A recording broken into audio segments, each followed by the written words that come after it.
Hello, I hope you had a good Christmas. Tonight is a full moon, the last full moon of 2023, and today I wanted to record a video about healing, the last video of 2023 that I want to record. It is getting cold here. Even as I'm gathering the courage to speak about this, it's doing something to my nervous system. Healing is not easy, right? It's not an easy path. Not everybody chooses the path to heal.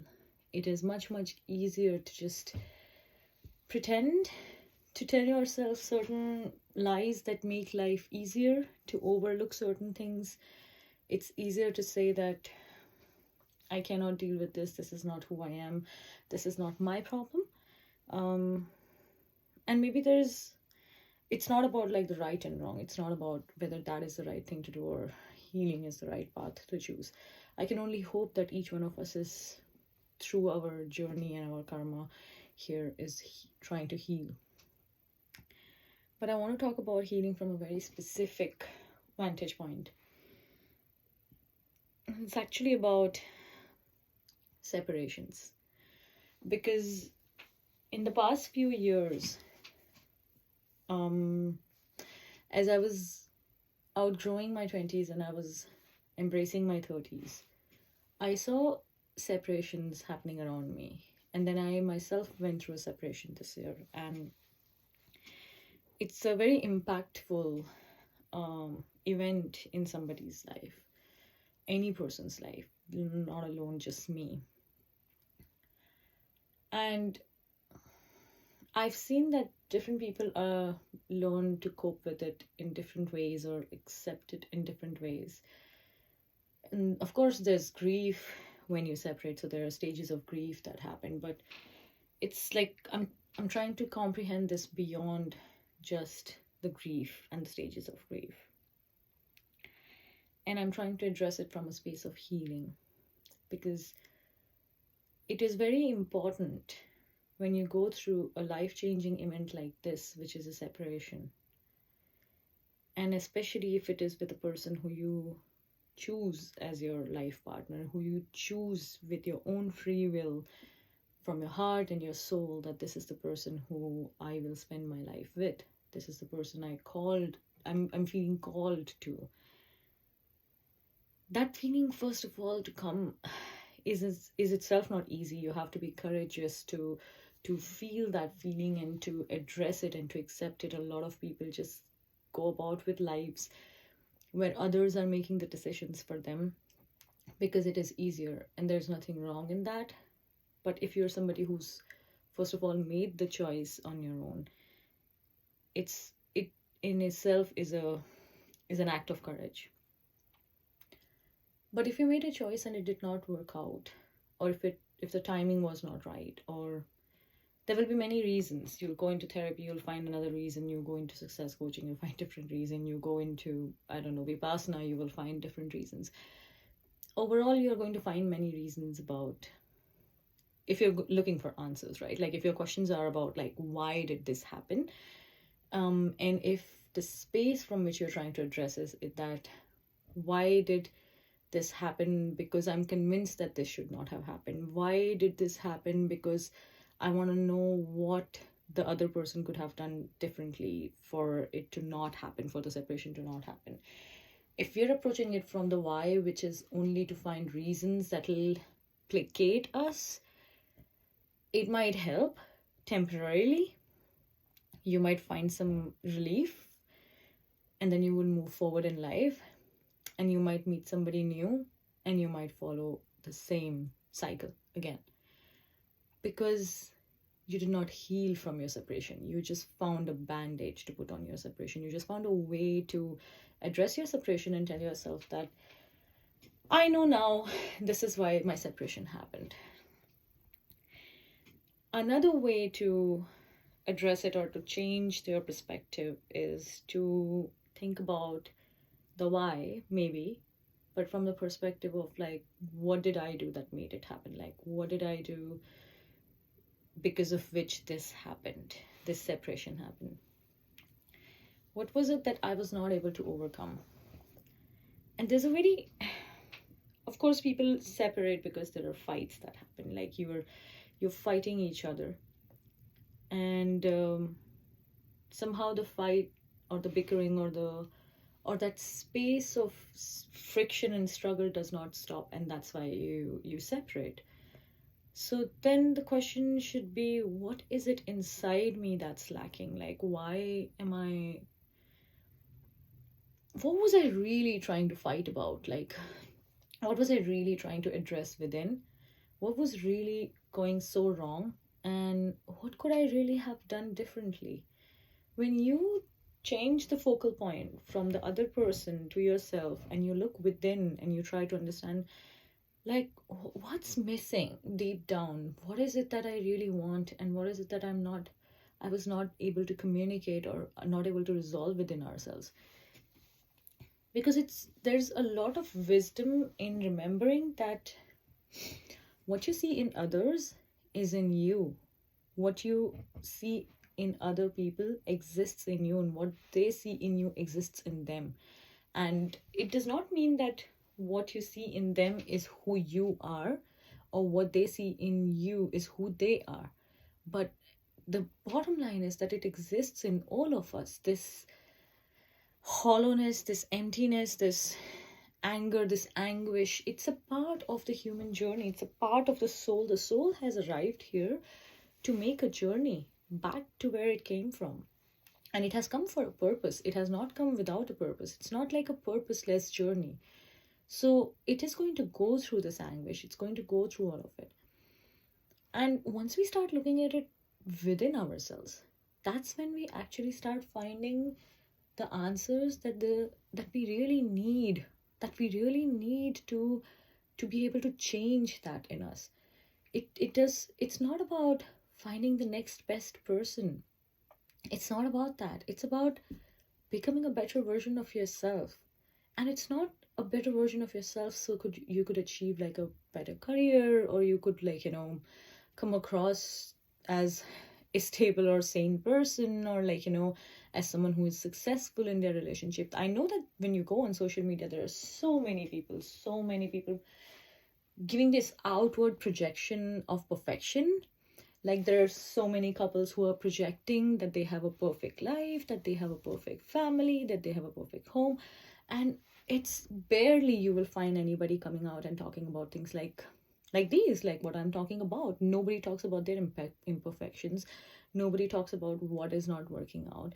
Everyone talks about or shows what's working, but of course that's not the reality of things. Of course like there are some fundamental compromises that people make to make a relationship work, and fundamental choices that people make, sometimes many times out of fear. And if you're somebody who's made a choice out of courage, be proud of yourself, but also look deeper within, that what is it that was empty in me? What was this emptiness that was gnawing at me, that I just could not stop myself from projecting that on somebody else? And projection is not always through action. It's not that you always are projecting it on somebody when you're behaving or doing things which are which might be deemed unacceptable. Projection is also silent. You could also silently be projecting your grief. You could silently be projecting your anger. You could silently be projecting your emptiness. There is so much that you can project without words in a relationship as deep as a relationship of a marriage or of partnership, of lifelong partnership. A lot of couples go through an entire lifetime of marriage going through these things, but they don't really maybe address it. It's easier to pretend that it doesn't exist, this kind of compromise, turning this blind eye. It doesn't exist. In some places it is necessary. It's wise to turn a blind eye, and in some places it's not. So if you have gone through a separation, it is you and only you who can help yourself heal, and it cannot be your partner or your ex-partner's responsibility to help you heal. And they are not equipped to help you heal because they're healing themselves. If there were two people involved, and both of them were having fights, then both of them are trying to heal something within themselves. And this is their individual journeys. So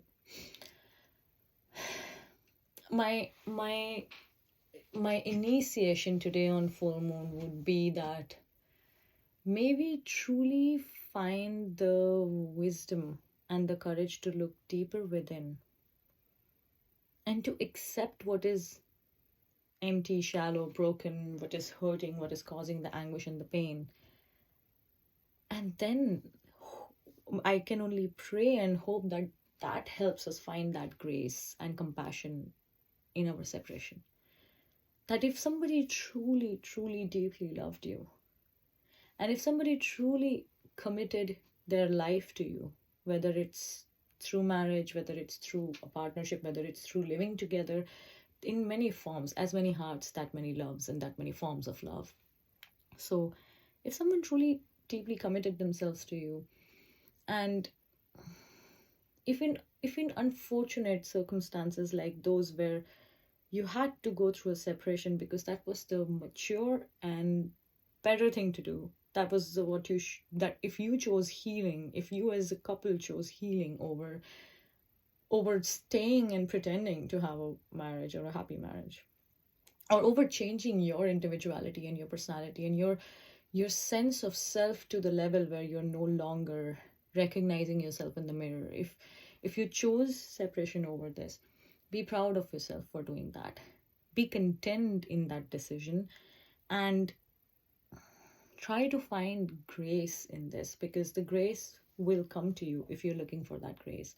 You will only be able to give your partner, or rather your ex-partner, grace because you have found acceptance in where you were lacking. You see, we are very easy to forgive ourselves for our mistakes, and we are very harsh on others, even our life partners, especially our life partners. We are the most harsh on our life partners, and we don't forgive their mistakes. To find that generous, forgiving, compassionate, graceful light within you, within your heart, is so difficult. Because, and I read this quote from Sadhguru, which says, love is a process of inclusion. Once I have included you as a part of my world, I will be to you the way I am to myself. And I will repeat it again. Love is a process of inclusion. Once I have included you fully as a part of my world, I will be to you the way I am to myself. So if you were being uncompromising, unforgiving, unaccepting, critical, angry,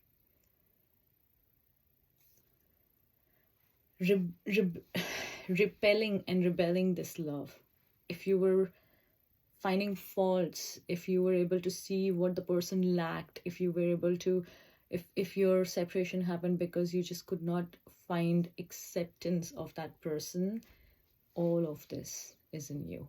This is how you are to yourself. This is how I am to myself. I am relentless, unforgiving, unaccepting, and even to a certain extent disrespectful of myself. And that is what I have projected outside. I am accepting this on record. And nobody can help you. Nobody can help you if you cannot find that acceptance in yourself. Once you find that acceptance about yourself, you have to find that grace for yourself. You have to find that grace for forgiving yourself for being that person, for not having learned, or for not having accepted, or not having healed, for not having been forgiving of yourself, for not having been respectful of yourself, for not having been just accepting that you're enough. If you struggle through that, you are going to struggle about that in your relationship. You're going to project that. So instead of thinking that your separation is caused because the other person was not doing enough, turn around and look at yourself and accept yourself, that there were some things that I had not accepted about myself. How can someone else, how can another human being come and accept you when you are not accepting your own self? How can someone else come and fill you with love and happiness and compassion when you're not able to do that for yourself? Nobody else can do it for you. It's not that the partner is wrong. It's not that you have not met the right person. This absolute obsession about meeting the right person. I've had my fair share of meeting people, knowing people, different kinds of people, friendships, relationships. And I have come to understand that it's not about finding the right person. It's about becoming a better version of yourself. And you know who is actually the right person for you? The person who is going to, like, put it stark in front of you, right in your face, and tell you this is what you need to change in yourself. This is what is wrong. This is what is not working. Because in that, they are letting you know that there are certain things you need to look inside to heal yourself. That's the right person, not the person who keeps telling you that you are the best, that you are great, that you... No human being is perfect. There is no perfect partner. There is no perfect person. You're not perfect. Your partner is not perfect. It's better to have a match of two imperfect people than two people who believe that they are perfect. Because if you believe that you're perfection, if you believe that your partner is perfection, you leave no space for growth. You leave no space for that evolution of your own soul and your sense of being and your individuality in this world. And you need to do that, because your soul has come here not for this worldly pleasures, but truly and truly for your karmic journey. It is my longest video now, and I really should stop. But I really hope this reaches to the ones who want and need to hear that.